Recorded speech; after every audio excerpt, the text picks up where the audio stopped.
Brother Kashakwala coming back at you with another lesson, giving all glory, honor, and praises to Yahweh Ba'ashem Yahushai Ba'ashem Achakodash.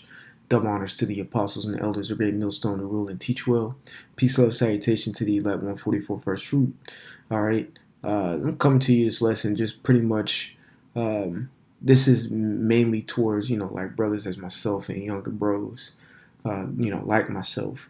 When you're in this truth, there's certain things, especially when you add a little bit of years on, in the truth, 3, 4, 5, years into the truth. There's certain things in year 1 that you shouldn't be doing when you hit year 5, 6, and 7.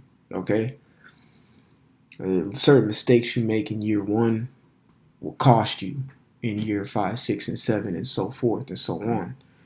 You should always be perfecting your craft, all right?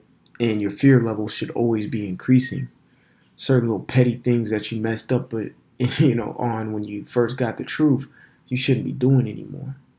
And the main thing, the main fact of the matter, like I said, you shouldn't be doing anymore is because you're going to start fearing more, all right? If you still catch yourself doing the same things, your fear levels are not adequate. They aren't. They're not sufficient enough to catch yourself in. If you're doing like petty things, doing certain things on the Sabbath that according to the scripts is incorrect, and you're still doing it, it's like you're taking advantage and you're pushing the boundaries of the Most High, and we don't play that. You don't play that game, okay? If you know the Sabbath is rolling in at a certain time, you should make sure all your affairs in order before the sundown is coming. You shouldn't be trying to sneak in little bitty things before sundown hits. Like, don't push it. When you gain in the spirit, there's more responsibilities that are required. Okay, even knowing certain things. Okay, your knowledge base should be at a different level when you're hitting 4, 5, 6 years in the truth. Okay. So I'm going to read 1 Timothy chapter 3 and 1 real quick, and I'm about to just make a few points. This is 1 Timothy 3 and 1. This is a true saying. If a man desire the office of a bishop, which in turn all of us should be desiring that role, because at some point there's going to be an influx of people that are going to come that believe to you.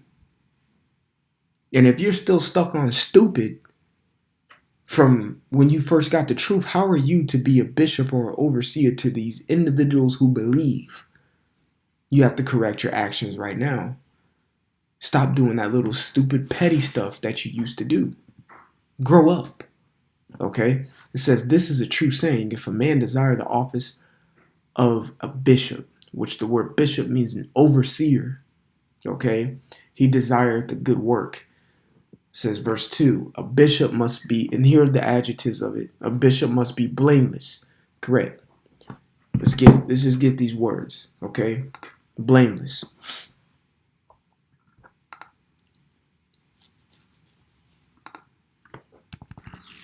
Strong's G 423.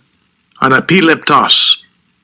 Anapileptos. Anapileptos, and it means not apprehended, that cannot be laid hold of. Right. It says that cannot be reprehended, if I'm saying that correctly.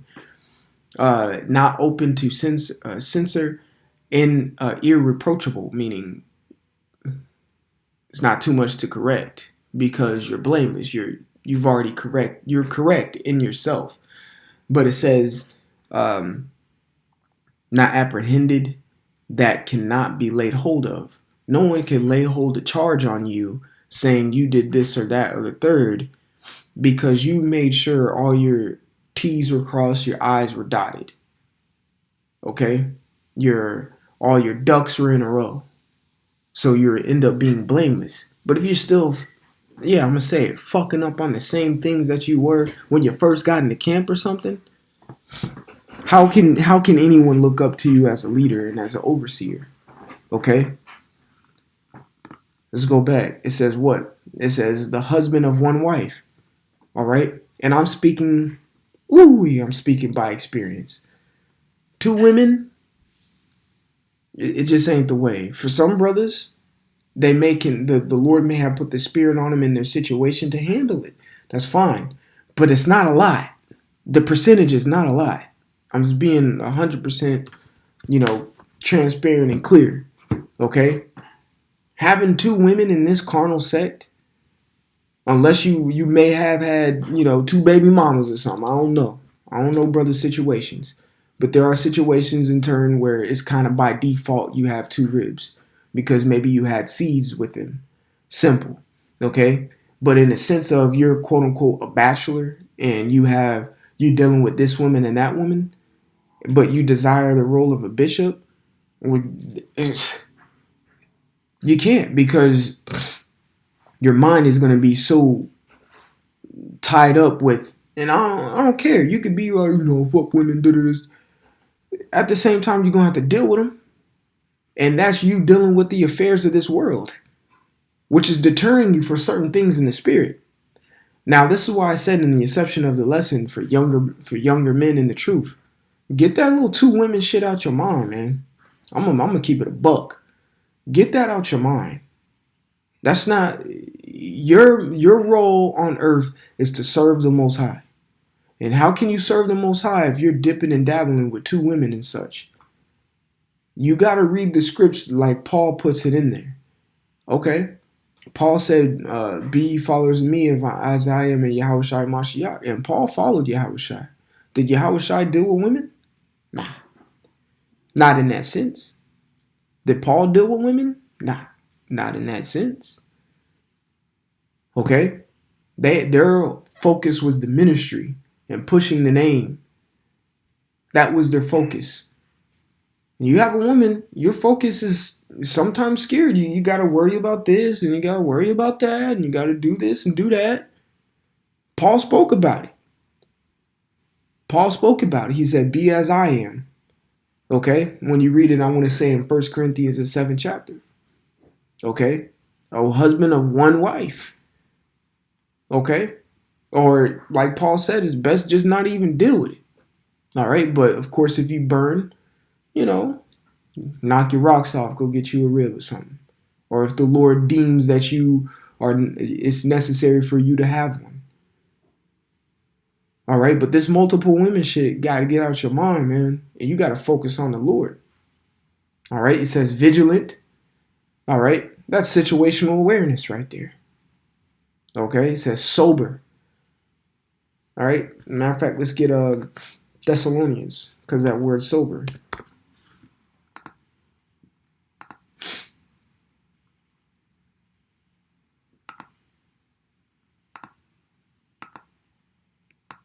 This is 1 Thessalonians chapter 5. And I'll start at 4. It says, but ye brethren are not in darkness, that the day should overtake you as a thief. You are children of the light and the children of the day. You are not of the night nor darkness. Therefore let us not sleep as do others, but let us watch and be sober. Again, that goes back to that word vigilant, which could be synonymous to having situational awareness. So here's the word sober. All right. Sophron, if I'm saying that correctly, it says of a sound mind, sane, in one's senses. Have some sense about you. It should be common sense that you shouldn't be doing certain little things. All right. You should have some sense about you that you have to abound and continue to elevate, like it says in the book of Corinthians. You got to continue to abound. All right. Abound in the faith, things of that nature. Abound in knowledge. Abound in wisdom. Okay. It says curbing one's desires and impulses. That goes to the word temperance. Well, there it is. Temperate. The word temperance meaning controlling one's desires or longing for, or lusts. Okay? The word desire means a love for or longing for. So if you can tame and control that, then you can elevate in the spirit. Okay? It says of good behavior. Right. If your name is always popping up in a negative light. Yes, you could say a negative light. Oh, this brother this brother that. You're probably not in good behavior at the moment. If you're always being warned, hey man, hey bro, hey you need a, oh you've been doing this for 4 years, bro. Ain't no sense of, hey man, how come you don't know? There's something going on in your personal life because hey, we ain't gonna get all up in your business like that. We're not. At being a man, we expect you to take care of your stuff on your end. So be of good behavior and take care of those things and understand that you're in a profession, which is business. The Lord does not play about this. This is a business. You are I played college football, okay? I played Little League football, high school, middle school football, high school football, all the way up to the collegiate level football. High school is fun. It becomes a business as soon as you hit college. Football becomes a business as soon as you hit college, as soon as you become of the age to go to college. Okay? So right when you got the truth, your life, it became a business. This ain't no game. Okay? It's not a game. Now I understand brothers are friends and things of that nature, but understand you're in a business. And sometimes business ain't so buddy all the damn time. I'm keeping in the book. At the end of the day, you have to get the work done. Get the work done. Be of good behavior. Be a good associate. Be a good employee to Yahweh Shem Yahweh Shai because it's his business. That's why Yahweh Shai said that to his mother. I'm about my father's business. We in the business right now. This is our profession. This is our occupation. You better not take it lightly. This is how we get paid. Okay? If you're out there and you're going on year 4 and 5 and you're doing the same little petty things that you were doing in the first years when you first came in, you better check yourself and see if you're in good behavior. If you're always getting corrected on the same little things, if your name is in the mouth of elder brothers and all of that all the time, if you're always getting pointed out, put on blast, you could say, you better check your behavior and understand that this is a business. This ain't no game, man. It says giving the hospitality apt to teach, and being apt to teach is knowing your stuff. If you're too worried about work and I gotta do this or I got 2 ribs or I even got 1 rib or I gotta do this, you ain't gonna be adequate enough to go out there and teach.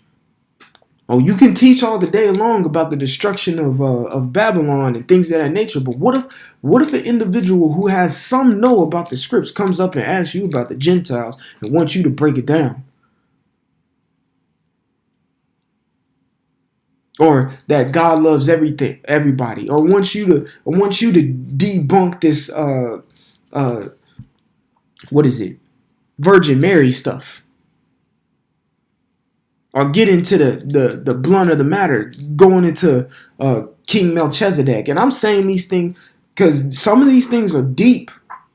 Going into some of these things are deep. And there's a lot of avenues that you must understand in order to teach. You can go into the Babylon's going to be destroyed and get on the nigger woman all you want.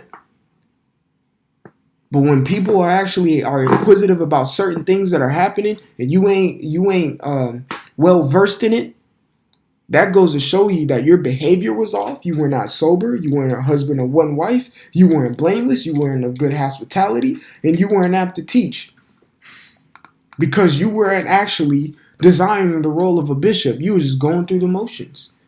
Verse 3 says, not giving them wine, no striker. That argumentative spirit is whack. Always having an excuse or a rebuttal to something when you're getting told something. Man, shut up. shut up. Take the reproof, take the reproach, take the rebuke. Shut up. And I'm saying this off of experience. I've been rebuked, I've been corrected, and I'm still being corrected to this very day, and I appreciate it. Sometimes it's a tough pill to swallow, but it's good for you. Just like eating a horseradish on the Passover, or any day that you decide to take horseradish or a bitter herb. It's tough to swallow, tough to take down, but it's good for you. But when you eating that horseradish, guess what that horseradish do? Make you shut the fuck up. So when a brother's rebuking you, shut up. Or if the spirit is, shut up and take heed. It says, not greedy to filthy lucre, but patient, not a brawler, not covetous, one that ruleth his own house, having his children in subjection with all gravity. Ones who have children, okay? It says, for if a man know not how to rule his own house, and this is the point of the whole lesson, how shall he take care of the church of the Most High? So if you can't even get yourself in good behavior, elevate in the spirit, understand that this is a business at the end of the day, up your knowledge, up your faith, up your fear levels, up your wisdom. If you can't do any of that, what makes you think that this influx of people that are going to come and be inquisitive to you will follow you? Because what you claim to believe, you're not even following adequately. You better check yourself and see if you're in good behavior. Lacking output with videos and things of that nature, things that you know you should not be doing, but it's happening.